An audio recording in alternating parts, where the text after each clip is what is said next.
We are back once again with Ethan Forman of the Gloucester Times. Ethan, it's just you and me today, buddy. Yeah, hey, I miss Heather. Where is she? We gave her the day off. Oh, Yeah, good for her. she's still recovering from the fourth. I think we all are. Parades, bonfires, the celebrations, a fiesta. It felt like summer was back for the first time in a long time, so that was cool. I didn't wind up doing any coverage for the Horribles parade. I guess it was a great time in the city. I wound up in Boothbay, Maine, for a wedding, and Boothbay Harbor, and I think it was like the Gloucester of Maine. It reminded me very much of Gloucester, like sort of a mini Gloucester with no draggers. Oh You yeah. know, Well, it was an awesome vibe this year around here, which was refreshing. So anyway, yeah, no, and just looking at the police log, I know. not a lot of incidents over the fourth. And you know what? Interestingly enough, so I was like listing the fireworks incidents. Not a lot of fireworks that people were lighting off. I think they were just happy that fireworks were back in some ways Yeah. publicly, so they didn't have to go to New Hampshire and buy them and light them off in their yards, which Yeah. happened during COVID a lot. Yeah, yeah, it's been a nice couple of weeks here. So, all right, turn into the pages of the Gloucester Times. Ethan, you had a big story this week on red tide and shellfish. Yeah, it's interesting because I think there was some action at the council last week about people's shellfish licenses. People get shellfish licenses. I think they had gotten extended, and I didn't pick up on the fact that there's been a closure. Not, I was talking to Pete Seminar yesterday. When the red tide starts coming in, it shows up in the mussels first, and then it comes into the clams, and the clam flats are closed. They have what happens is the clams eat this algae, and these harmful algal blooms happen, and the algae creates this neurotoxin. The clams filter water, large amounts of water, and accumulate the toxins in their systems.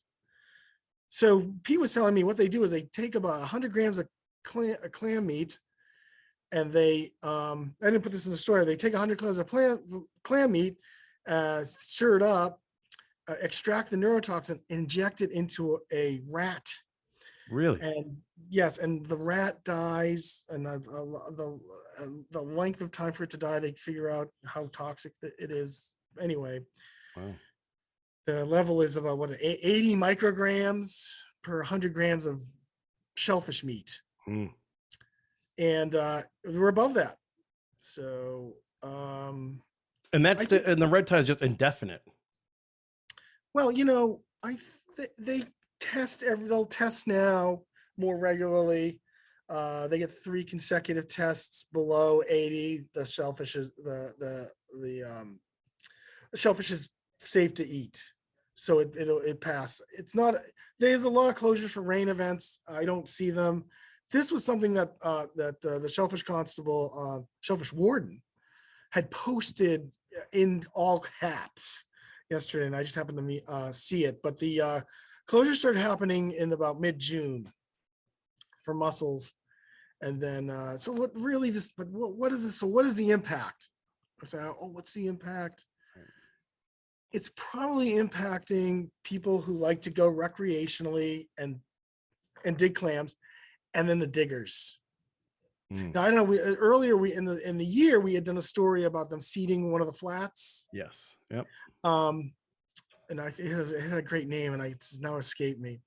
But they were talking about the closures, and there's about 30. They said that Seminar and the assistant Rebecca Visnick was talking about there being about 30 people who make a regular living of doing this. So I think right now in Gloucester, commercially, you can only live in Gloucester and dig commercially.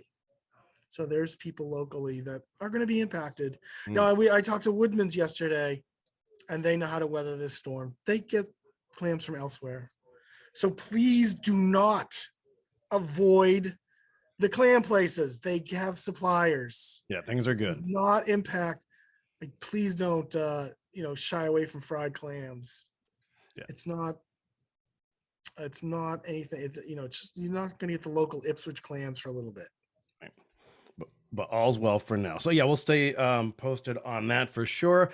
A fun little story you did, Ethan, as well, was a black belt fundraiser for the Open Door. Yeah, this is 11-year-old Carson Klopotowski is going for her black belt, and she has to do community outreach. And I saw her on one of the on one of the Facebook pages for Gloucester. I think we are all in this together, Gloucester and Cape Ann. Mm-hmm. The mother posted what they're doing, and in 2 hours she raised almost $500 in some food donations, which is pretty good. Yeah. That's a lot of money for a young kid. And they brought it over and saw Julie LaFontaine at the Open Door. So that's a nice feel good story. And I hats off to somebody who can do that, stand out in public and raise money like that. It's not easy. That's not easy to do. Now, a real cool thing about this community is things like that happen all the time. From kids are doing that all the time on their own, which is awesome to see. So, yeah, And that was a cute one. She's going for a black belt too, so I wouldn't mess with her. Yeah, there's no fork over the cash, folks. Let's. And her mom's a Girl Scout leader in the community, so these are individuals who are really giving back to Cape Ann. So that's great. Yeah, very nice. And good job with that. And lastly, you're working on a story now on beach parking revenues. Yeah, I'm looking at, I was just curious with this Yodel app, how it's working out. And so you figure it's an app, and it's actually not an app. It's no app. It's online. You can get it on your phone, but it's a website. So the Yodel app probably has metrics. So I asked for metrics from Memorial Day to July 5th. And so it's over 18,000 people parking. They've sold out on 8 days at the beach at Good Harbor and Wingersheek. Yeah. So I'm going through that now. I talked to the mayor yesterday. So one of the positives about this, he said that the revenues are in line with what they are in the past. They didn't bump up the price. But what this does, he says, it's cut down on the traffic. For sure. So, I mean, have you seen, I don't know, I was at Stage Fort Park on Independence Day, just briefly. And there were only like 5 or 6 cars in line. It's not like the line went all the way down to Western Ave or anything like that. Yeah. So he's saying that he's hearing anecdotally from people that it has cut down on traffic significantly. And I think that's the aim. You don't want people coming to Gloucester just getting turned away. Right, being disappointed. And I heard from somebody, I was not going to include her in the story, but in the story that I'm writing, she doesn't really want to, but she was having trouble getting into Good Harbor. And it was just because she wasn't certain how to navigate the app. So they're going to work on that. But I was telling her, and maybe we should tell readers, I don't know if get this out other parts of Cape Ann. If you can't get into Good Harbor, you can't get into Wingersheek, you go to buy into Stage Fort Park and take the Cadis trolley to Good Harbor Beach. Mm-hmm. That's an option. Yeah, see more trolleys. There's a way to do it where, if it's sold out at Good Harbor, go to Stage Fort and then take that trolley. It's not a long trolley ride, and it goes all over Gloucester. Gotcha. So you expect to have that story out for next week? I'm hoping to do it for tomorrow. Really? All right. Knock on wood. Tomorrow is today on Cape Ann today, by the way. I never know what, Kory, hats off to you, but I'm hoping to have it out this week. Yeah, there we go. Hey, Ethan, that was great catching up. As always, good work, and have a good weekend, and we'll see you on the other side of it. All right. It's good talking to you. Interested in a sponsorship? Email sponsor@1623studios.org to learn more.